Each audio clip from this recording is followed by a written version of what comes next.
దేవుడు 26 పుస్తకాలు ఇచ్చి ఇదిగో ప్రతి ఒక్కడి కూడా ఇందులో రాపించి ఉంచారు. అందుకని యేసుక్రీస్తు ప్రభువారిని సిలువకు తీసుకెళ్లేటప్పుడు యేసుక్రీస్తు ప్రభువారి దగ్గరగా స్త్రీలు వచ్చి ఏడుస్తూ ఉంటారు. ఆ ఏడ్చే సందర్భంలో ఆయన చెబుతున్న విషయం ఏంటంటే, అమ్మలారా, నా నిమిత్తము కాదు, మీ నిమిత్తం, మీ పిల్లల నిమిత్తం ఏడుముంది.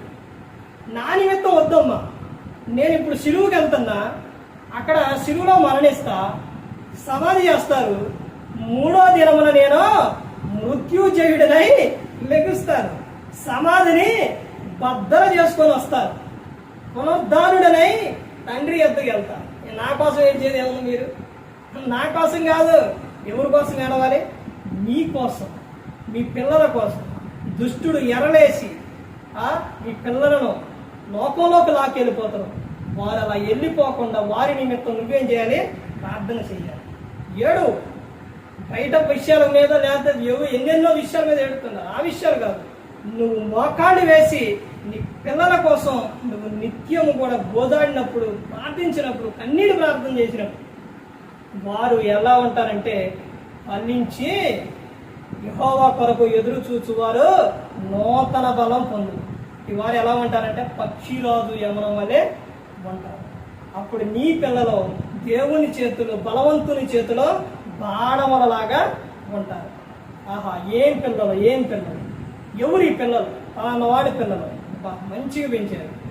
ఆ ఎవరి పిల్లలు వీళ్ళు? ఏం వీళ్ళు అంటే అది ఎలా ఉంది? తల్లిదండ్రికి గౌరవం, మర్యాదలు అవన్నీ తెచ్చి ఇచ్చేది ఎవరనంటే పిల్లలే.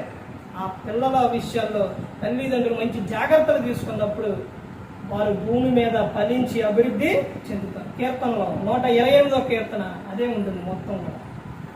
128వ కీర్తనలో ఏముంటుందో తెలుసండి? యెహోవా యందు భయభక్తులు కలగవాడు కలిగి ఆయన యందు, ఆ త్రోవల యందు నడుచు వారందరూ ధన్యులు. నిశ్చయముగా నీవు నీ చేతుల కష్టార్జితం అనుభవించు. అంటే ఇంటి యజమానుడి గురించి చెబుతుందో అక్కడ. ఆ తర్వాత నీ పిల్లలు ఎలా ఉంటారో మొత్తం చదువుకోండి. తర్వాత నీ భార్య ఎలా ఉంటుందో ఆ కిందకు వచ్చిన తర్వాత నువ్వు నీ పిల్లలను చూస్తావు. అంటే పిల్లలంటే ఇప్పుడు నువ్వు తండ్రివి. తర్వాత నువ్వు కుమారుడికి ఏం చేస్తావు? వివాహం చేస్తావు. ఆ కుమారుడికి పిల్లలు పుడతారు. తర్వాత వారికి పిల్లలు పుడతారు. వారి వివాహమై వారికి పిల్లలు పుడతారు. అంటే నీ పిల్లలను నువ్వు చూస్తావు. అంతవరకే కాబోయినా నీ కుమారుడు, కుమార్తె వివాహం చేసిన తర్వాత వారి పిల్లలను నువ్వేం చేస్తావు? చూస్తావు. అంటే నీ పిల్లలను చూస్తావు. అంటే నువ్వు దేవుని యందు భయభక్తులు కలిగి ఉన్నప్పుడు, ఆయన త్రోవల యందు నడిచినప్పుడు నీ పిల్లలను చూస్తూ వాళ్ళు అభివృద్ధి చెందుతారు, వాళ్ళు ఫలిస్తారు భూమి మీద. ఎవరో వరకే కాదండి, వృద్ధాప్యం వచ్చే వరకు కూడా తొలగిపోకుండా ఉంటారు. పిల్లలు భూమి మీద జీవించబడతారు, ఆశీర్వదింపబడతారు. ఈ లోకం ఇచ్చిన పరలోకానికి చేరు.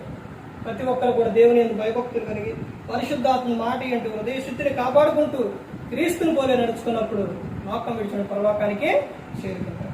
మరి ఈ విధంగా నిలబెట్టి మాట్లాడించిన తండ్రి అయిన దేవునికి కృతజ్ఞతాస్తుతులు చెల్లిస్తూ, ఎంతవరకు శ్రద్ధగా ఉన్న మీకు ప్రభు పేట హృదయపూర్వక చెల్లిస్తూ మాటలు అందరికీ